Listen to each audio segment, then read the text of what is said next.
Imagine you're telling an audience a story. Your words are flowing. Your ideas are resonating. And you can tell by your audience's eyes that you have their undivided attention. Wouldn't that be great? My name's Kyle Murter, and today I'd like to show you how you can become a fantastic storyteller. On my board here, I have 3 tips for you. One for the beginning, middle, and end of your story. And I want to work through them right now with you. The very first thing you must do in a story is create some form of hook. You need to interest your audience so that they say, tell me more right now. So the question is, what are you going to say in that first 20 seconds to create that hook? Well, there's a number of different options. You could say a thought-provoking statement.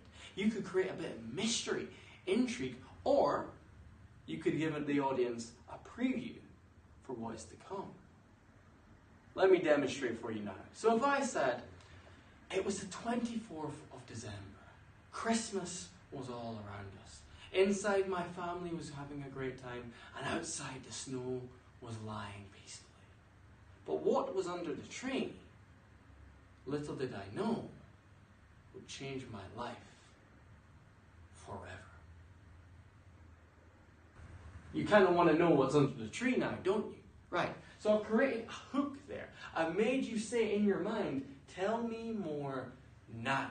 And that's what you have to do in the very first 20 seconds of your story. Create a hook. My second tip is it regards the middle of your speech and the whole thing in general as well. You see, to make your story really compelling, interactive, and engaging, you've got to make it a performance. You've got to make the audience feel like they are there with you. This involves using lots of tools in public speaking. I'm talking about descriptive words, your body language, and of course your voice, how you vary your tonality to convey emotions. So someone who does this very well, who's a great storyteller, is the comedian Kevin Hart. He always uses very descriptive language to set the scene for his stories. His body language, he's acting everything out. He's playing characters, and his voice, he's conveying emotions he feels. If it's excitement, he's lifting his voice up. If it's sadness, he's bringing it down. Okay? He's living into his story. He's bringing it to life for the audience. And you can do that too. By acting out with your body language. If you're playing a character, change your voice. Change the way you walk. Make it feel real. And that'll make your story so much more impactful. And my last, final, and third tip for you regards the end.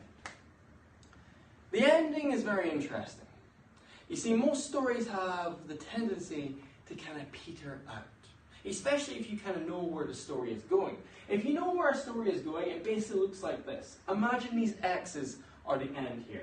You're just kind of cruising along to the ending, and then that's it. And it's quite boring because you expect that to happen. But the best stories always have a twist at the end. Think of the best films. Think of the best plays. Think of the best TV shows. They've got twists. Think of something like Shutter Island. It's not till the very end that you realize that he's a patient all along. And you need to create a twist like that as well in your story. Your ending should look like this. It should not be a straight path. There should be some sort of twist along the way. How do you do that? Well, you have to set it up first.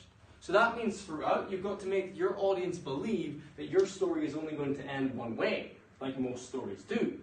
But then at the end, that's where you introduce that twist. So going back to my Christmas example, I could make you believe that that present under the tree which changed my life was for me. I could build up. I could make you think it's going to be a PlayStation. I could make you think it's going to be some trip traveling, to Peru or something like this. I could make you believe a million different things. And then at the end, I could reveal that the present wasn't for me. The present was to help me help others. You see, that present had the ability to give someone confidence. It had the ability to help someone see again. It had the ability to help someone reconnect with their life. That present was helping train guide dogs. Taking a week to train guide dogs. So that they could go out and help people who are suffering from blindness reconnect with their lives. And that's what Christmas is all about. Giving back, not taking. So my little twist there had a message attached to it. Yours doesn't have to be like that. It could be humorous. It could be shocking. It could be whatever you want it to be. Just make sure that you don't end like this. End with a twist. And you'll have your audience in awe. So in summary, my 3 tips would be to create a hook at the very beginning. You need to grab your audience's attention in the first 20 seconds. Then you need to work on your performance.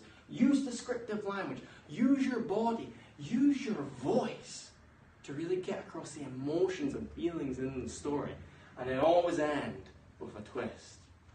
If you really enjoyed this content today, I'd be very grateful if you subscribe. I'm going to have more coming out every month. But until then, have a fantastic Christmas, and I'll see you in the new year.